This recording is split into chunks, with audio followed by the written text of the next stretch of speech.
ଆଜିର ସେସନରେ ଆପଣ ମାନେ ସମସ୍ତଙ୍କୁ ସ୍ୱାଗତ। ତ ଆଜି ଆମେ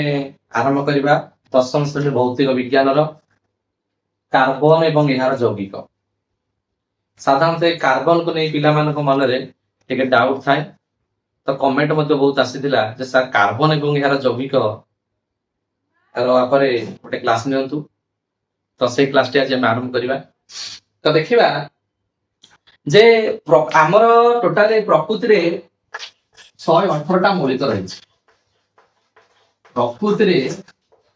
118ଟି ମୌଳିକ ରହିଛି। ପ୍ରକୃତିରେ ଯେହେତୁ 118ଟି ମୌଳିକ ରହିଛି, ସେମାନଙ୍କ ଭିତରୁ ଯଦି ଆମେ ଦେଖିବା 117ଟି ଗୋଟେ ପଟେ, ବାକି 1 ଗୋଟାଏ ପଟେ। ସେ 1 ହଉଛି କିଏ ନା, ଯଦି ମୁଁ କାର୍ବନ ଧରିଲି ତାହେଲେ କାର୍ବନର ସୃଷ୍ଟ ଯୋଉ ଯୌଗିକ ଗୁଡିକ ଅଛନ୍ତି ଏଇ ମାନଙ୍କ ଠାରୁ ଢେର ଅଧିକ। ତାହେଲେ କାର୍ବନ ଏକାଟିଆ ଯେତିକି ଯୌଗିକ ପୃଥିବୀ ପୃଷ୍ଠରେ ତିଆରି କରିଛି, ଏମାନେ ତାର କାଣିଚାଏ ବି ତିଆରି କରିନାହାନ୍ତି 117 ମିଶିକି। ତାହେଲେ ଭାବ ପୃଥିବୀରେ କାର୍ବନ ଜନିତ ବା କାର୍ବନ ଯୌଗିକ ଗୁଡିକ କେତେ ପରିମାଣରେ ଉପସ୍ଥିତ ଅଛି। ବୁଝାଉଛି? ବାୟୁମଣ୍ଡଳ ଦେଖ, ଭୂତ୍ୱକ ମାଟି ଦେଖ, ତମେ ଖାଉଥିବା ଖାଦ୍ୟ ଦେଖ, କି ତମେ ଗଛ ଲତା ପତ୍ର ଯାହା ଦେଖୁଛ ଦେଖ, ତାପରେ କାର୍ବନର ପରିମାଣ ରହିଛି। ବୁଝିଗଲା ତ? ତ କଥା ହଉଛି କଣ, ଖାଦ୍ୟ, ବସ୍ତ୍ର, କୋଇଲା, ପଲିମର, ହୀରା ମଧ୍ୟ କାର୍ବନର ଗୋଟେ ଅପରୂପ। ତ ଏମିତି ପେଟ୍ରୋଲିୟମ, ତମେ ଯାହା ସବୁ ବ୍ୟବହାର କରୁଛ ତାହା ହଉଛି ଏଇ କାର୍ବନର ଗୋଟେ ଗୋଟେ ରୂପ ତମେ ବ୍ୟବହାର କରୁଛ। ତାମାନେ ଯଦି ଆମେ ଚିନ୍ତା କରିବା ଯେ କାର୍ବନକୁ ଛାଡି ଆମେ ପୃଥିବୀରେ ବଞ୍ଚିବା, ତାହା ଏକ ରକମ କଣ ହେଇପଡିବ ନା ଅସମ୍ଭବ ହେଇପଡିବ ବା ଭାରି କଷ୍ଟକର ହେଇପଡିବ। ଦେଖ କେଇ ଦିନ ଆମର ପେଟ୍ରୋଲିୟମ ବନ୍ଦ ହେଇଗଲା, ଆମେ ସମସ୍ତେ ହଇରାଣ ହେଲେ। ପେଟ୍ରୋଲ ପମ୍ପରେ ଧାଡି ଲାଇନ ଲାଗିଲା। ସେ ଯୋଉ ପେଟ୍ରୋଲ ଦେଖୁଛ, ସେ ଯୋଉ ପେଟ୍ରୋଲିୟମର ଉତ୍ପାଦନ ନାହିଁ, ତ ସେୟା ମଧ୍ୟ ହଉଛି କଣ ନା କାର୍ବନର ଏକ ରୂପ। କାର୍ବନ ତାକୁ ମଧ୍ୟ ଫର୍ମେସନ କରିଛି। କୋଇଲା ହଉ, ହୀରା ହଉ, ତମେ ଯାହା ବି ଦେଖ ପ୍ରାୟ ଅଧିକାଂଶ, ତ ସେଗୁଡିକ ସବୁ କଣ ଅଛି ନା କାର୍ବନରୁ ତିଆରି ହେଇଛି। ଯଦି ଆମେ ତମକୁ ପଚାରାଯିବ ଯେ ସାର୍ ମାଟିରେ ବେଶୀ କାର୍ବନ ଅଛି ନା ବାୟୁମଣ୍ଡଳରେ ବେଶୀ କାର୍ବନ ଅଛି, ତାହେଲେ କୋଉଠି କାର୍ବନ ଅଛି ନା ମାଟିରେ ଯଦି ଆମେ ଦେଖିବା, ଭୂତ୍ୱକର କଥା ମୁଁ କହିବି, ଭୂତ୍ୱକ ହଉଛି ମାଟିର ଉପରିତଳକ ଭୂତ୍ୱକର 0.02%। କିନ୍ତୁ ସେଇ ଜାଗାରେ ଯଦି ବାୟୁମଣ୍ଡଳରେ ଦେଖିବି, ତାହେଲେ 0.03% କାର୍ବନ ରହିଛି। ତାହେଲେ ଭାବ ଯେ କାର୍ବନ କୋଉଥିରେ ଅଧିକ ଅଛି, ବାୟୁମଣ୍ଡଳରେ ଅଧିକ ଅଛି ନା ଭୂତ୍ୱକରେ ଅଧିକ ଅଛି, ମାଟିରେ ଅଧିକ ଅଛି ନା ବାୟୁମଣ୍ଡଳରେ କାର୍ବନ। ତ ସାର୍ ବାୟୁମଣ୍ଡଳରେ କାର୍ବନ କଣ ଅଛି? କାର୍ବନ ଡାଇଅକ୍ସାଇଡ, ଅଙ୍ଗାରକାମ୍ଳ, କାର୍ବନ ମୋନୋକ୍ସାଇଡ। ବୁଝିଲ ତ? ତ ଏଇଭଳି ଭାବରେ ଆମେ ଦେଖିବା କଣ କାର୍ବନର ଅନେକ ଉପାଦ ପୃଥିବୀରେ ରହିଛି। ତ ସେମିତି ଏଠି ଆମେ ଦେଖିବା କଣ ନା ଭୂତ୍ୱକ ମାଟିରେ ଆମେ ଦେଖିବା କଣ, ତ କଥା ହେଉଛି ତ ଆମେ ଦେଖିବା ବାୟୁମଣ୍ଡଳରେ ଆମେ ଦେଖିବା ଅକ୍ସିଜେନ, ନାଇଟ୍ରୋଜେନ, ସଲଫର, ଫସଫରସ, ଏମାନଙ୍କ ସହିତ ମିଶି କେତେ କେତେ ଯୌଗିକ ଆମର କାର୍ବନ କଣ କରିଛି ନା ସୃଷ୍ଟି କରିଛି। ତ ଏଇଗୁଡିକୁ ଆମେ କଣ କହିଲେ ନା କାର୍ବନ ଓ ଏହାର ଯୌଗିକ ଗୁଡିକ ବାବଦରେ ଆମେ କହିଲେ। ତେଣୁ ଆଜିର ଏଇ ଚାପ୍ଟର ଆମେ ପଢିବା କାର୍ବନ। କାର୍ବନ ଆମର ଯଦି ଦେଖିବା ପରମାଣୁ କ୍ରମାଙ୍କ, କାର୍ବନ ସଂକେତ ଅଛି 6 ନମ୍ବରରେ ରହିଛି। ତାର ଆଟମିକ ମାସ ୟୁନିଟ ହେଲା କେତେ? 12। କାର୍ବନ ଯଦି ଇଲେକ୍ଟ୍ରନ ସଂରଚନା ଦେଖିବା, ତ ପ୍ରଥମ କକ୍ଷରେ ତାର 2 ଆଉ ତାର କକ୍ଷ ରହିଲା 6, 2 ଆଉ 4। ବୁଝାଉଛି ନା ନାଇଁ? ତ ଏଠି ହେଲା କଣ ନା 6ଟା ଇଲେକ୍ଟ୍ରନ, 6ଟା ପ୍ରୋଟନ ଆଉ 6ଟା ନ୍ୟୁଟ୍ରନ ତା ଦେହରେ ରହିଛି। 6 ଇଲେକ୍ଟ୍ରନ, 6 ପ୍ରୋଟନ ଆଉ 6 ନ୍ୟୁଟ୍ରନ ରହିଛି। ବୁଝାଉଛି ନା ନାଇଁ? ତ କାର୍ବନ ଯୌଗିକକୁ ଆମେ ଏଠି ଦେଖିବା କଣ ନା କାର୍ବନର ପ୍ରଥମ କକ୍ଷରେ କଣ ଅଛି ନା 2ଟା ଇଲେକ୍ଟ୍ରନ ରହିଛି। ସେକେଣ୍ଡ କକ୍ଷରେ ଆମେ ରଖିବା କଣ ନା 4ଟା ଇଲେକ୍ଟ୍ରନ ରହିଛି। ତାମାନେ ଅକ୍ଟେଟ କହିଥିଲେ ଯେ 22ତମ କକ୍ଷରେ 8টা ইলেকট্রন রহিবা কথা তেଣୁ এটা আর রয়েছে 4টা ইলেকট্রন আইদর সে 4টা ইলেকট্রন আনিব নহলে 4টা ইলেকট্রন দেব কিন্তু যে কহিবা যদি কার্বন তাহলে আমি কହୁଛେ যে কার্বন ର ଭାଲାନ୍ସି ହେଉଛି 4 বা কার্বন को କୁହାଯାଏ ଚତୁଃ ସଂଯୋଜୀ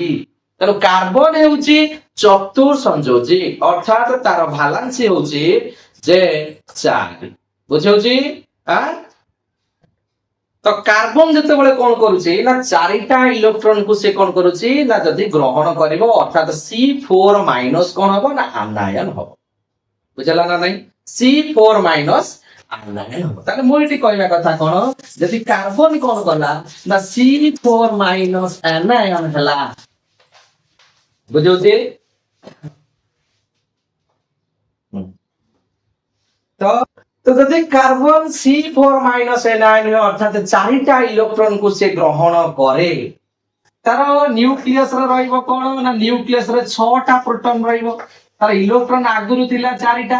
আগুরু থিলা তার বাহার কেতে বাহাতন কক্ষরে 4টা থিলা বর্তমান তার কক্ষরে কোন রহিব না আউর 4টা তার সে আনিলা তো এটি কোন হবে না 6টা प्रोटॉन আর 10টা ইলেকট্রন হইଯିବ যা ফলে কোন হবে না नेगेटिव चार्ज हाईली ହେଇଯିବ ତ କାର୍ବନ ବେଶୀ ସକ୍ରିୟ ହେଇଯିବ ବୁଝଉଛ ନା ତ ଏନର୍ଜି ରିଲିଜ କରିବାକୁ ତାକୁ ତ 6ଟା ପ୍ଲସ କୁ 10ଟା ଇଲେକ୍ଟ୍ରନ ମାଇନସ କୁ ହ୍ୟାଣ୍ଡଲ କରିବାକୁ ତାକୁ କଷ୍ଟ ପଡିଯିବ ତେଣୁ ଯଦି ତମେ କହିବ ସାର୍ କାର୍ବନ ଯଦି କଣ କଲା ନା 4 ପ୍ଲସ ହେଇଗଲା ତାହେଲେ ଏଠି କଣ ଯେ କାଟାୟନ ହେଇଯାଏ ନା କାଟାୟନ ହେଇଗଲେ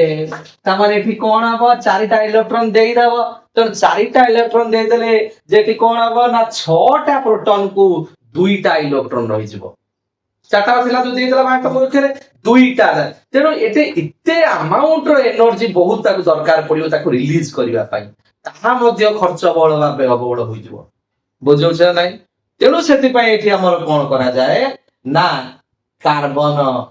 4- हबनी के कार्बन 4+ हबनी तो कार्बन से जगह रे कोन करिवो ना सह संयोज्य बंध करी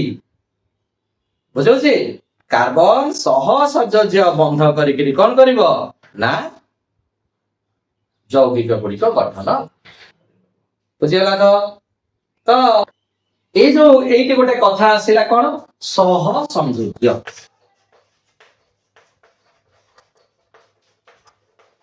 सह संयोज्य बंध तो कथा एटी आसिला सह संयोज्य बंध कहले कोन ना जेतबळे যৌগিক गुड़िक कोन करंती ना आयन फॉर्मेशन करंती सेतबळे सेमानक बाह्यतम कक्षरे इलेक्ट्रॉन गुड़िक कोन हेतै आदान प्रदान हुई जहा फଳରେ ସେମାନେ कोन करंती जहा फଳରେ ସେମାନେ कोन करंती ना निज भितरे कोन करथाले ना एक बंध तयारी करथाले ताको हमें आयनिक बंध कहै जेमिति के उदाहरण देबिति कार्बन तार तो भालांस रहला 4 तेनु से कोन कला ना देखो इति 4टा के धरिला हाइड्रोजन हमें एटी कहितला हाइड्रोजन केते नंबर अछि ना सर हाइड्रोजन तो 1 नंबर अछि ता वजन 1 ता माने एटी हमें कहले कोन जे हाइड्रोजन जेतु बाहतम अक्षर फुलफिल हो तन प्रथम अक्षर तार 2टा फुलफिल हो तेनु हाइड्रोजन पाखे अछि 1 तेनु तार आउ गोटे दरकार पड़िबो ना नै तेनु से जरी गला कार्बन रो गोटे इलेक्ट्रॉन को तार गोटे इलेक्ट्रॉन सह संयोज्य बंध द्वारा से कोन कला ना सेटी बांध लेतिया इथिविसन इति हाइड्रोजन में मत दीटा भालांस हिसाब पूर्ण हो गला कार्बन में तार इति 1 इति 2 इति 3 इति 4 पका तो इति कोन फॉर्मेशन कला ना CH4 जार ना होची मिथेन तो इति कोन फॉर्मेशन कला ना मिथेन फॉर्मेशन कला तो कार्बन रो भालांस होची 4 तेनो से कोन कला ना तेनो से 4टा हाइड्रोजन को इति रखला ए जो बंध को हमें कहले कोन ना सह संयोज्य बंध तेनो ता ना हला कोन ना मिथेन सेही बडी भाबरे एटी देखिबा कोन ना सेही बडी भाबरे एटी देखिबा कोन ना तो कथा एटी आसिला कोन ना जदी हमें देखिबा ए सह संयोजी बंधरे कार्बन कोन कोन तयारी करिवो तो कथा आसिला कोन हमर देखो CH4 मिथेन मिथेन कोन फॉर्मेशन करछि ना देखो एटी कार्बन तार भालांस पूर्ण करछि 4टा CH4 ତାହେଲେ ଏଠି କଣ କହୁଛି ନା ଦେଖ ସି ଫର୍ମେସନ କଣ କଲା ନା ତାର ଗଳନାଙ୍କ ହଉଛି 90 ଆଉ ସ୍ଫୁଟନାଙ୍କ ହଉଛି 111 ମିଥେନ ର। ଯଦି ଆମେ ଦେଖିବା ସି ତାର ତମେ ପଚାରି କଣ କଲା ନା ଦେଖ ଗୋଟିଏ କାର୍ବନ 4ଟା ହାଇଡ୍ରୋଜେନ CH4 ତା ନା କଣ ହେଲା ମିଥେନ। ତ ପୁଣି ଏଠି ଆସିଲା ଦେଖ ତାପରେ ଆସିଲା C2H ଯଦି କାର୍ବନ 2ଟା ହେଇଯାଉଛି ସେତେବେଳେ ହାଇଡ୍ରୋଜେନ କେତେଟା ହଉଛି ଫୁଲଫିଲ କରିବା ପାଇଁ ନା ଦେଖ ହାଇଡ୍ରୋଜେନ କେଇଟା ଫୁଲଫିଲ କରିବା ପାଇଁ ହଉଛି ଏ ଜାଗାରେ ହାଇଡ୍ରୋଜେନ ଫୁଲଫିଲ କରିବା ପାଇଁ ହଉଛି 6ଟା। ଦେଖ 1 2 3 4 5 6 ହେଲା ନା নাই ତେଣୁ କାର୍ବନ ଯେତେବେଳେ 2ଟା ହଉଛି ହାଇଡ୍ରୋଜେନ 6ଟା ତା ସୂତ୍ର ହେଲା କଣ C ଯଦି ହେଉଛି 2 H କେତେ ହବ ନା 2n + 2 2 2 4 2 6 कार्बन ହେଲା 2ଟା हाइड्रोजन केतरा लागिवो ना 2 2n + 2 2 2 n ହେଲା 2 2 2 4 + 6 तब C2H स्थान ହେଲା इथेन से जगह रे हम देखिबा कोन ना इथेन रो गणनांक होउची 101 आउ तार स्फुटनांक होउची 184.5 तर आमे एठी पढिले मिथेन रो गणनांक होला 90 स्फुटनांक होला 111 इथेन रे पढिले C2H6 केता होची गणनांक 101 स्फुटनांक होची 184.5 पुणी यदि आमे देखिबा इथानल अल्कोहल मिसिचे नल इथानल ठीक अछि आको लिबे दउची इथानल जदि देखिबा आमे जे कोन होची ना CH हाइड्रोजन केटा लागिची 3टा लागिची पुणी कार्बन सहित हाइड्रोजन 2टा लागिची ताहे त कोन लागिची ना ऑक्सीजन लागिची देखो इते ऑक्सीजन रो बैलेंस होची 2 त से 2टा धरछि ना ऑक्सीजन रो बैलेंस होची 2 से 2टा धरछि ना नाही कार्बन रो बैलेंस 4 1 2 3 4 टा है फुल फुल हेछि ना नाही ए कार्बन मध्ये 4 1 2 3 4 हेछि ना नाही त तानाला इथानल CH3 CH2OH हला तो एटी डाउट अछि कि देखो तो इथे कोचे CH3 कार्बन गोटिए हाइड्रोजन केते रहला 3टा कार्बन रो बैलेंस केते 4 कार्बन चतुर संयोजी ना नाही तो 4टा तार कोन रहला बॉन्ड रहला 3टा एटी को लगैछि ए गोटा कोन ए कार्बन साइडला देखो से कर CH2 अछि ना नाही तब से कार्बन से तो लिंक रहला ना नाही तब सिटी हाइड्रोजन 2टा अछि ना नाही 2टा रखला ना नाही पुणी ऑक्सीजन एटी O अछि ना नाही तर O एटी गोटा रहला किंतु ए जगह तो सारटी गोटा रहला ना ऑक्सीजन पर बैलेंस होछि 2 जे तो ऑक्सीजन नो बैलेंस होछि 2 तम तार आउटर मोस्ट ऑक्सीजन 8 नंबर अछि तार आउटर मोस्ट फुलफिल करिया पई तार बाह्य कक्ष रे कोन रहबा दरकार 8टा इलेक्ट्रॉन रहबा दरकार तार 2 आ 6 अछि 6 2 8 हेछि आ 2टा दरकार तो हाइड्रोजन सहित मिसला गोटे आ एटी कार्बन सहित गोटे मिसला एटी कार्बन रे मध्ये बैलेंस फुलफिल होछि एटी हाइड्रोजन रे मध्ये बैलेंस फुलफिल होछि एटी ऑक्सीजन रे मध्ये बैलेंस फुलफिल होछि तापरे ए आइटम ता स्टेबल होछि लूडो खेलते वाला नहीं लूडो पाखरे जेतबे तमर एई पाखरे छक्की रहि जाई छी सेठिया तुम के मारि परजंती की काइला तमे पूरा स्टेबल से कार्बन जेतबे तापर कोन जे यौगिक सृष्टि करि तार बाह्यतम कक्ष जेतबे इलेक्ट्रॉन फुलफिल हो जाउची से सेतबे स्टेबल बुझला ना नाही जेतबे पर्यंत बाह्यतम कक्ष तार फुलफिल हेई नाही से रिएक्शन करिवो बुझला नाही से तार कोन करिवो ना बंध प्रस्तुत करी यौगिक गुडी क तयारी करि चलिवो बुझला ना नाही तापर देखो एठी कहूची CHCl3 ताना होची क्लोरोफॉर्म जाको रुमाल पके सुगै देले हमर कोन जाय बेहोश हो जांदी तमे प्रैक्टिकल देखियो तले कॉलेज को जीवो सेतले बेंगो ऑपरेशन जेतले हबो सेतले कोन हबो ना बेंगो ऊपर टिक बेंगो रुमाल बेंगो पाके दे क्लोरोफॉर्म देखे दे बेंगो बेहोश हो जाय तले क्लोरोफॉर्म गोटे जिंस से होची कोन बेहोश करि दिए देखो इति जो पढेली तुमको इथानल इथानल गणना कहला 156 आ स्फुटनांक कहला 351 बुझौची नोट डाउन करिनियो लेखिनियो तापर आसिला क्लोरोफॉर्म रो हमर गणनांक होची 209 आ स्फुटनांक होची 334 बुझो जा नहीं क्लोरोफॉर्म देखो से कहची एटा बोली एसो लिखै CH3 CH3 कार्बन समय लेके बाय तुम के चारटा बाय तार बैलेंस रहबा चार तर इथि गोटे हाइड्रोजन देला परे क्लोरीन केटा ना 3टा क्लोरीन 3टा क्लोरीन 3टा तर देखो कार्बन एटी फुलफिल होला ना नहीं 4 फुलफिल होला नहीं क्लोरीन रो कोन दरकार गोटिए दरकार क्लोरीन माइनस गोटिए त तार गोटिए रिएक्शन बंद क्रिएट कला ना नहीं इथि भी क्लोरीन गोटे क्रिएट कला ना नहीं इथि भी हाइड्रोजन गोटे क्लियर कला ना नहीं इथि भी क्लियर कला ना नहीं तो एठी तमर माने डाउट आस्तो सर सब जगह हाइड्रोजन रहिला तो एठी क्लोरीन काहे आसिला ना हाइड्रोजन नो बैलेंस भी एठी क्लोरीन रो बैलेंस है के जब हाइड्रोजन बदल रे कोन लागि क्लोरीन लागि ताले क्लोरीन एठी हाइड्रोजन को कोन करछि रिप्लेस करछि क्लोरो जे देखो क्लोरो जे क्लोरीन लागि छि तमे जे ब्रोमीन लगैबो तमे कह सर ब्रोमीन लगैबो हां ब्रोमो होई जबो जदि ती आयोडो लगैबो आयोडो होई जबो किछ असुविधा नै क्लोरो ब्रोमो आयोडो आयोडीन लागिले आयोडो क्लोरीन लागिले क्लोरो ब्रोमीन लागिले ब्रोमो बुझियला ना नै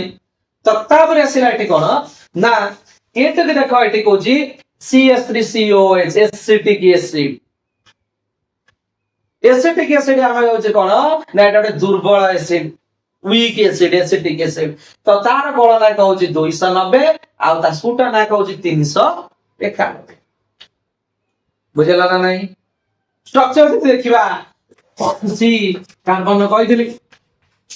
तार चारिटा वालांसी कार्बन ला चतु संयोजी हाइड्रोजन तीनटा रखिला पुनी कार्बन सहित रिएक्शन कला ऑक्सीजन देखो एटी कोन होची ना ओ रखिला इटी देखो 1 2 आइची तम सेठी से कोन करबो आउट ऑक्सीजन एटी लागियो 1 2 ऑक्सीजन एटी देखो कोन होची डबल बॉन्ड करबो की नाइ तो एटी कोन होची ना एस बुझला ना नहीं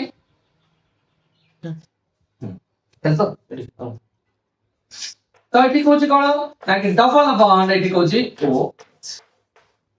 देखो कार्बन एटी बैलेंस इथे 1 2 3 4टा फुलफिलला इथे कार्बन मध्ये 1 2 इथे तीनटा रहिला डबल बॉन्ड है ऑक्सीजन देखो ऑक्सीजन भी फुलफिलला कार्बन भी फुलफिलला 2 3 4 ताले कार्बन सिंगल बॉन्ड भी करि परिबो डबल बॉन्ड भी करि परिबो ट्रिपल बॉन्ड भी करि परिबो बुझिला ना किंतु देखो एटी कोची कोन नाइट्रोजन होची के ना ऑक्सीजन ऑक्सीजन मध्ये बैलेंस 2 फुलफिलला एच मध्ये फुलफिलला ये ला हमर एसिटिक एसिड रो इलेक्ट्रॉन संरचना बुझला ना एसिटिक एसिड तार हमें देखिले कोन ए बळी भाबे ता स्ट्रक्चर ता फॉर्मेशन करे बुझला ना तार गणना कहउची 290 आ स्फुटना कहउची 319 बुझला त ना बुझला नी बुझला त एमाना स्ट्रक्चर केम जाउची हेलो ए पर हमें देखिबा जे हाइड्रोजन केमदी फॉर्मेशन करूची जदि मो कहि एच हाइड्रोजन तो प्राय तो देखिबो हाइड्रोजन सब H2 अवस्था रे थिबो एटा हला हमर कोन ना H2 हिसाब रे थिबो अणु हिसाब रे बुझौ छी हिसाब रे थिबो तमन एटी को जे हाइड्रोजन रे कोन छी बाह्यतम अक्षर गोटी इलेक्ट्रॉन अछि जेंतरा एटॉमिक तार कोन होची ना पहिला नंबर से अछि तो से आउ गोटे हाइड्रोजन सहित रिएक्शन करि के कोन होची ना बॉन्ड कोन करिवो ना स्टोरेज कर जा फले कोन हैला एठी तो एठी देखो हाइड्रोजन नो बाह्यतम अक्षर गोटिए अछि ताको दरकार दीटा इति देखो आर ए हाइड्रोजन मध्ये अछि गोटे दीटा तो से सह संयोज्य बंध द्वारा कोन करले ना रिएक्शन कर जा फले तो जोडी हैला फले ए हाइड्रोजन नो बाह्यतम अक्षर मध्ये 2 फुलफिलला से हाइड्रोजन नो अक्षर मध्ये 2 फुलफिलला जा फले से जैविक सृष्टि कर जाना हैला H2 ना बुझला ना नहीं तो से बड़ी भाबरे ऑक्सीजन जदि हम देखिबा ऑक्सीजन द बात म फेर कोन ना ऑक्सीजन द संरचना देखिबा 2 6 8 नंबर ऑक्सीजन ता वजन ला 8 गुणे 16 तो कथा एटे होची ऑक्सीजन कोन करिवो ना देखो ऑक्सीजन तार बायतम फेर 6 टा इलेक्ट्रॉन अछि ताको दरकार केटा से बुलवा भाई आउ दुईटा तो से आउ दुईटा कोन करबा आउट ऑक्सीजन सहित रिएक्शन करी तार बाह्यतम फेर दुईटा इलेक्ट्रॉन कोन करिवे संभाजन करिवे जा फल से माने कोन हेबे O2 अम्लजान अणु फॉर्मेशन करिवे यदि O होई जाउची से परमाणु होई जेबो यदि O2 होई जाउची से कोन हैला अणु फॉर्मेशन करा नै बुझला ना नै तेनो इति हमर कोन होची ना यौगिक बा मौलिक निज निज भीतर मध्ये कोन यौगिक सृष्टि करत बुझला ना नै तो से बळी भाबरे एति देखिबा कोन जदि हमें चिंता करिबा हाइड्रोजन मध्ये क्लोरीन सहित रिएक्शन करिवो मुइटी कहले hydrogen H plus chlorine Cl minus तेनु से कोन करिवो ना आर बायटम वगैरह गोटे अछि आर क्लोरीन बायटम तो से माने दिए से रिएक्शन करी कोन करिवे HCl फॉर्मेशन कर हाइड्रोक्लोरिक बुझला ना नै बुझौ तो ତ ଏଇଭଳି ଭାବରେ ଆମେ ଏଠି ଦେଖିବା କଣ ନା ଆମର ତେଣୁ କଥା ଏଠି ଆସିଲା ଦେଖ ଏଠି ମୁଁ କହିବି ଯଦି ଆମେ ଏଠି ପଢିଲେ ହାଇଡ୍ରୋଜେନ ଭିତରେ ସିଙ୍ଗଲ ବଣ୍ଡ ହେଲା এইটি পড়িলে আমি অক্সিজেন ভিতরে ডবল বন্ড ହେଲା কারণ বাই তম ফের আর কোন আছে ভালেন্স হচ্ছে 2 আর হচ্ছে ভালেন্স মধ্যে 2 তাহলে সে কোনরে বাই তম দুটা সেই বলি ভাবে নাইট্রোজেন যদি দেখিবা নাইট্রোজেন ভিতরে কোন রহিব ট্রিপল বন্ড রহিব নাইট্রোজেন এটি দেখো কেতে নম্বর আছে না 7 নম্বর রে নাই কি তার সংরচনা হচ্ছে কেতে 2 5 বাই তম কক্ষ ফুলফিল করিয়া পই তাকু তিনটা ইলেক্ট্রন দরকার না নাই तो तीनटा इलेक्ट्रॉन पाइबा पे से कोन करबो ना आउ गोटे नाइट्रोजन संगे रे ट्रिपल बॉन्ड करबो जा फल बाय तम के थिला तार 5 2 7 ये 3 हैला केते गेला 10 स्टेबल हे गेला ना नहीं क्या तार संरचना 2 आउ 8 धइला ना नहीं 8 2 10 हे गेला ना नहीं से स्टेबल हे गेला ना नहीं बाय तम के तार तीनटा इलेक्ट्रन मिसला पर 8टा इलेक्ट्रन हैला ना नहीं तनो एटी तमर से आसिला कोन ना संरचना 8 प्रथम कक्षर केस ले 2टा इलेक्ट्रन रहिबो एल सेल रे कोन ना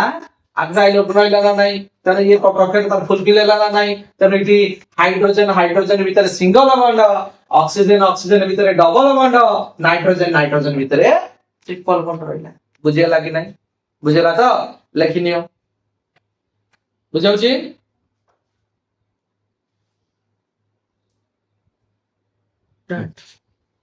जदि हमें देखिबा जे कार्बन रो जदि आउरी अपरूप हमें देखिबा को चाहिबा अपरूप देखिया को चाहिबा तो गोटी अपरूप अब ग्राफाइट जाक हम पेंसिल ले लेखा लेखी करछे ग्राफाइट के हमें देखि दिबो से होजे कोन ना पेंसिल प्रकृति ग्राफाइट टिके कोन रहइबो ना तार भंगुरता अछि अल्प नरम रहइबो किंतु तरो ए जो ग्राफाइट हमें देखिबा से अधातु हेले मध्य तादरे करंट मध्य पास करिवो तो कथा एटी आसिला जे एठी कोन होची ना ए ग्राफाइट रे जो कार्बन रे से तयार हेची प्रत्येक कार्बन अन्य चारोटी कार्बन सहित मिसिकरी कोन करछि ना से गोटी ए षडभुजीय विन्यास बा त्रिविमय विन्यास तयारी करिछि से बोले हीरा कोन करूछि ना हीरा तार कोन करूछि एठी ना षडभुजीय विन्यास धरुछि से तार प्रत्येक सा कार्बन संगे आ तीनटी कार्बन को जोडी किरी एठी कोन करूछि ना त्रिविमय बा षडभुजीय विन्यास धरुछि आ से जगह रे हमर कोन जे कार्बन 60